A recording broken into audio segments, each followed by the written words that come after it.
ఈరోజు పామరు నియోజకవర్గంలో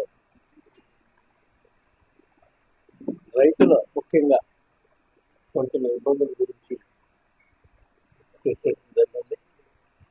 వైఎస్ఆర్ కాంగ్రెస్ పార్టీ నియోజకవర్గ ఇన్ఛార్జి అనిల్, వివిధ మండల స్థాయి నాయకులు అందరూ కూడా ఈ సమావేశంలో పాల్గొనడం జరిగింది. కూటమి ప్రభుత్వం అధికారంలోకి వచ్చినాక ఇంకో నెల రోజుల్లో సంవత్సరం కంప్లీట్ అవుతుంది. వాళ్ళు ఇచ్చిన హామీలు అమలు చేయకపోవటం పక్కన పెట్టేది, ముందు హామీలు అమలు చేసే ఇది తెలుగుదేశం పార్టీకి, చంద్రబాబు గారికి ఎప్పుడూ లేదు. కానీ ఇబ్బందుల్లో ఉన్న రైతాంగానికి ఆదుకోవటంలో కూడా ఈ ప్రభుత్వం పూర్తిగా విఫలమైందని చెప్పేసి ఇప్పుడే రైతులు చెప్తున్నారు. ధాన్యం కొనే పరిస్థితి లేదు. రోజుల తరబడి వెయిట్ చేస్తే కొన్ని నిల్వ ఉన్న కొన్ని ధాన్యం కొనే పరిస్థితి ఉంది, మిగతా ధాన్యం పట్టించుకునే పరిస్థితి లేదు. అదేవిధంగా మొక్కజొన్న రైతులకు గిట్టుబాటు ధర లేదు, శనగ రైతులకు గిట్టుబాటు ధర లేదు, మినుము రైతులకి గిట్టుబాటు ధర లేదు. అదే వైఎస్ఆర్ కాంగ్రెస్ పార్టీ అధికారంలో ఉన్నప్పుడు రైతుల సమస్యల పట్ల ఎప్పుడు అప్రమత్తంగా ఉండేవాళ్ళు. రైతు భరోసా కేంద్రాలు పెట్టి నాణ్యమైన విత్తనాలను సప్లై చేయడమే కాకుండా గిట్టుబాటు ధర వచ్చే విధంగా మార్కెట్లో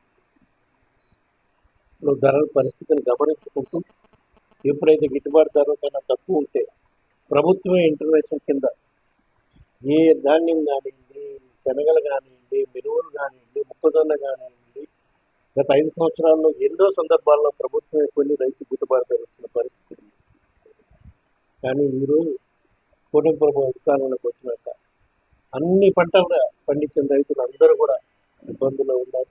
తక్షణమే కూటమి ప్రభుత్వం స్పందించి ఎక్కడెక్కడ రైతులకు గిట్టుబాటు ధర రాక ఇబ్బందులు పడుతున్నారు. ఎందుకంటే మరీ ముఖ్యంగా అకాల వర్షాల వల్ల అన్ని పంటలు నష్టపోయారు.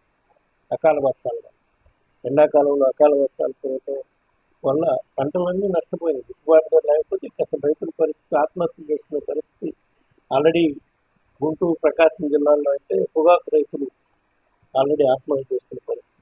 ఇన్ని పరిస్థితులు, ఇట్లాంటి పరిస్థితులు ఉన్నా కూడా కూటమి ప్రభుత్వం స్పందించి మార్కెట్ ద్వారా కానీ వేరే సంస్థ ద్వారా కానీ ప్రభుత్వమే రైతులకు నష్టం లేకుండా గిట్టుబాటు ధర వచ్చే విధంగా పంటలు కొనే కార్యక్రమం చేయాలి. చేయని పక్షంలో వైఎస్ఆర్ కాంగ్రెస్ పార్టీ తరఫున మా పార్టీ అధ్యక్షుడు జగన్మోహన్ రెడ్డి గారి నాయకత్వంలో రైతుల తరఫున పోరాటం చేసి ఉధృతం చేసి రైతులకు గిట్టుబాటు ధర వచ్చే విధంగా మా వంతు కృషి చేస్తామని